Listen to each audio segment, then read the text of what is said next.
In Herschel's Wake. Prologue, 1984. It was unsettling to see my father in a suit.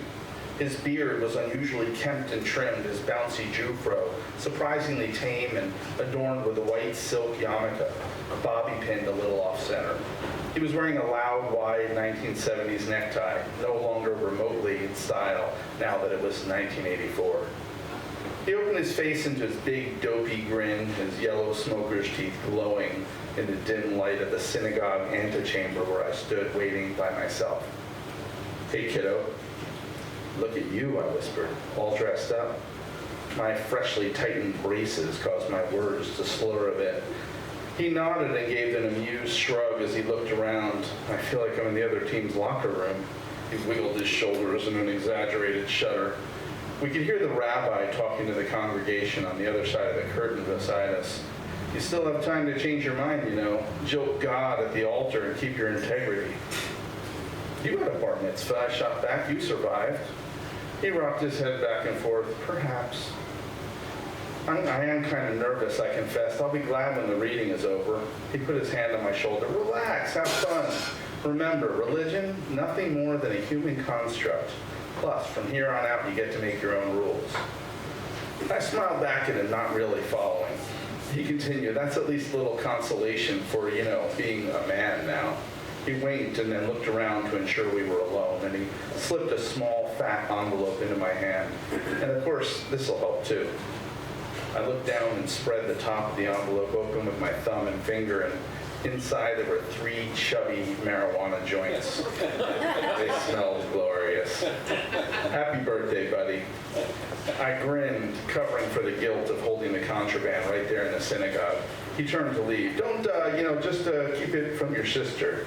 "Oh, of course," I said, playing it cool, tickled to share a secret with him, already trying on the posture of what I thought adulthood required.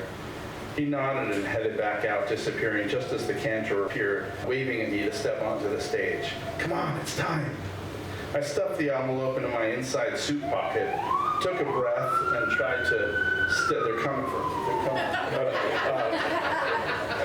I took a breath and tried to steady myself, but the grin kept fighting its way back to my face. The cantor led me through the curtain, and I stepped up to the bima, where an ornate Torah was splayed out.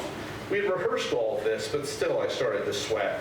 I thrust my hand into my pocket and made a fist. The rabbi laid his heavy hand on my shoulder. "Bar mitzvah is both blessing and obligation. I was overjoyed when young Michael came here to us, determined to find his own way, to mark his passage into adulthood with me and with all of you."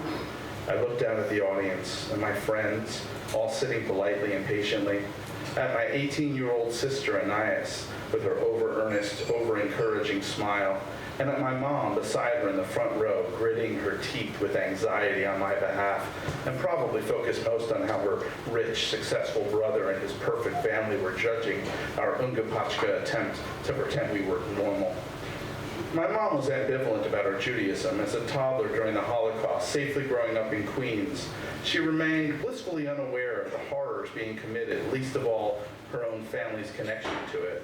Her parents never spoke of the religion until at 13 she came upon her father crying after a meeting with a doctor who knew people from the old country. And only then was she forced to absorb the reality of why she had no relatives on her father's side. For me, Judaism was a part of my identity that I understood to be a bit unfortunate, like a cleft palate or being short.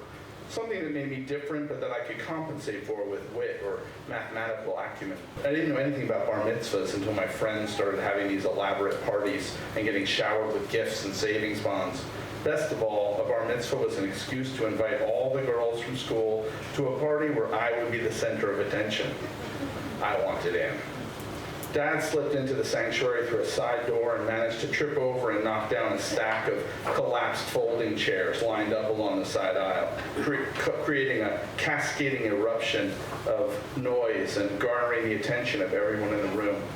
He flashed a smile and a quick wave to the congregation, and making no effort to clean up the mess, he scanned the seats for a place to sit.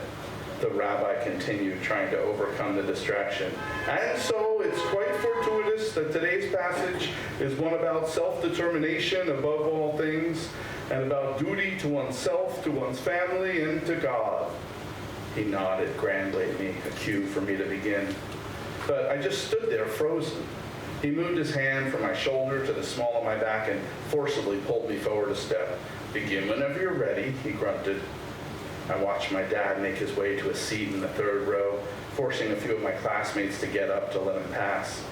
He was smugly oblivious to my struggle to muster the courage to speak, to proceed with this thing, this commitment I had made, perhaps to spite him, though my teenage emotions were hardly coherent enough for me to consciously recognize that.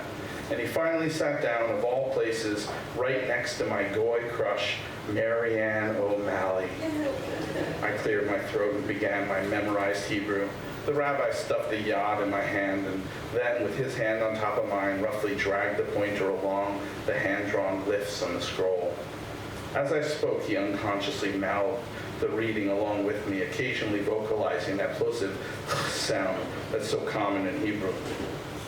When I next looked up, my eyes went straight to that third pew 4 seats in, and I watched as my dad leaned over and whispered something into Marianne's ear, making her blush.